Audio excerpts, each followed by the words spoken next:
What's up guys, it's Drac, and something with this much filigree on it could only be from either my friend Flying Chicken or my friend Alice. Now, since it was sent via Canada Post, we know that it's Alice. That means we know that it's a Raven. Now, the Raven is one of my favorite blasters. It's one of my favorite, it's my favorite single-stage flywheel blaster. While it's not nearly as popular or as compact as the Strife, I absolutely love Bullpup designs. I am so stoked about a certain Bullpup that just recently entered the market. However, it is also very expensive.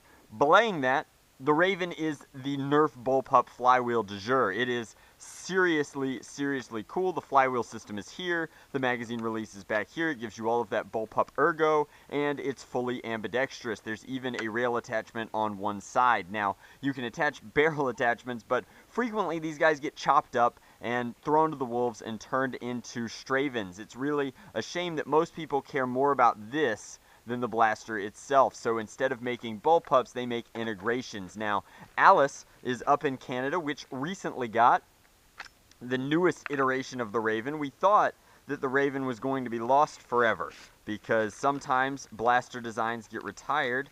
Did Alice wrap this in Canadian paper? Okay, well, now I feel like a jerk for just digging into it with my super unique, super cool zombie tool here.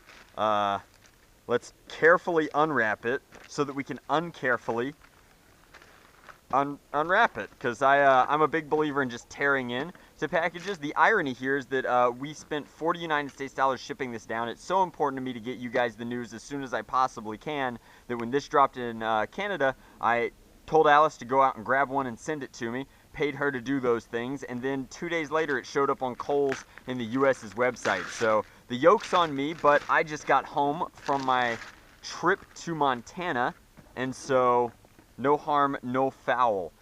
It would have been here the same time either way. So it sounds like Alice has thrown in some goodies, but let's get into the meat and potatoes. So this is a Raven, but it's a Raven reshell or repaint, depending upon how you want to think about it. It's white with blue and gray. It looks great. I am super excited. It's coming with a 10 dart clip, which is a really strange choice, yet 25 darts. Now again, this is a Kohl's exclusive in Los Estados Unidos for now, but the Canadian model should be exactly the same. They should both be North American models. Now I'm very interested that the jam door appears to be a different color, because we've got a bunch of people in the community taking up resin casting as of late, and Ravens are at the top of my list of things that I would like to see resin cast. Now, that appears to be everything in there. Alice has included, I bet this is one of her cages for the Raven, as well as a flash hider.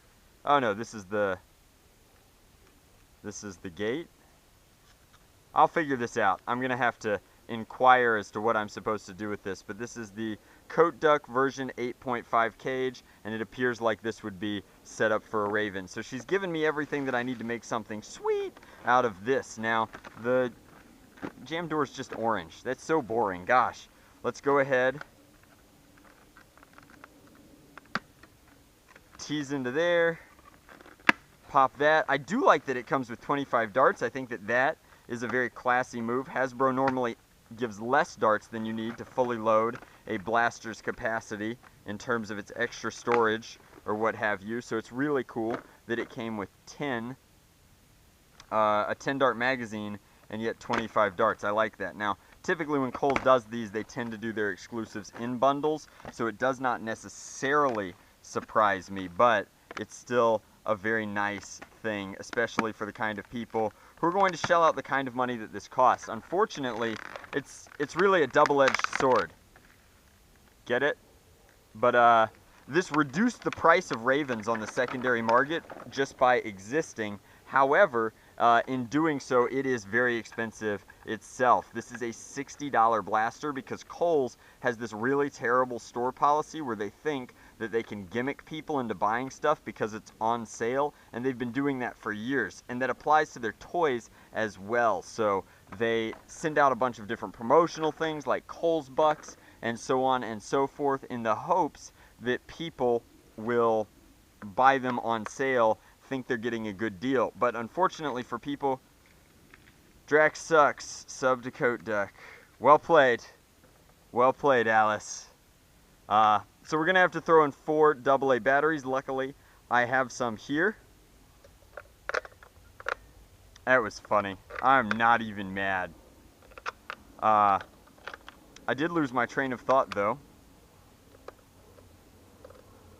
Anyway, it's 60 United States dollars. This is super duper overpriced, especially compared to other Ravens. I think that the Stinger is still the hottest looking Raven, but the racing stripes on this guy are great. The only downside to that is it looks awesome on this side and kind of garbo on this side. It's a very blank canvas. It'll be lovely for hydro work. I can't wait to get this into a tank, but it's a real shame that they went to this really cool deco. It reminds me almost of Whiteout over here, and then just did not bother to follow through by actually painting both sides of the blaster. Kind of a pity, given that they could do it here and here, but chose not to do the logo on either side and chose not to do the deco as well. Now this is, you will recognize the original In-Strike Elite logo, and you will recognize that because they didn't even change the mold, guys. That's the original logo there. They did change from Raven to RayvenFire, but not a whole lot of differences here. Ergonomically, still ultra sweet. Very excited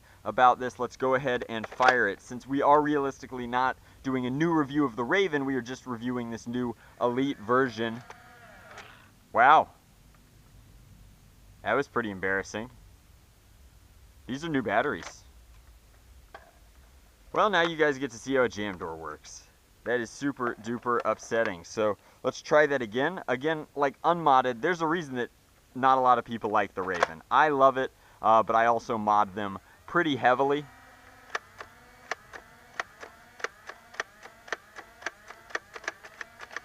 I feel like I'm getting pretty standard Elite performance out of that. However, I'm having to really work the trigger, and I got a couple of sort of pseudo fishtails that stabilized out. It's a nice blaster. I really like the platform, and I can't wait to do a full modification guide for it. But stock, this is not worth $60, guys. Hit up a thrift store, buy a regular Raven, buy the Elite Blue Raven, get lucky, find a Stinger, pay $4 to $5 for it, or wait for a super duper Kohl's sale or something of that variety. Kohl's is also one of those retailers where when their stuff does not sell well, they will give it to discount stores and just let them sell it for whatever. So keep an eye out. Oh, I'm very happy with this though. I think that it looks great. I'm very tempted to mirror the deco. There are a ton of different options. Let me know in the comment section below what I should do with my RayvenFire. You can find these on Kohls.com right now. Eventually they'll turn up on Amazon, but do not pay $60 for a blaster that realistically should only cost $30, $35-ish. I think that it's worth more than the Strife because I like it more than the Strife, but it's definitely not worth twice as much as an R anyway. Thank you very much for watching. Hopefully you enjoyed this first look at the Nerf RayvenFire. These will be at Kohl's in the United States, and then they should hit international markets shortly. Much love. Nerf on. Drac out.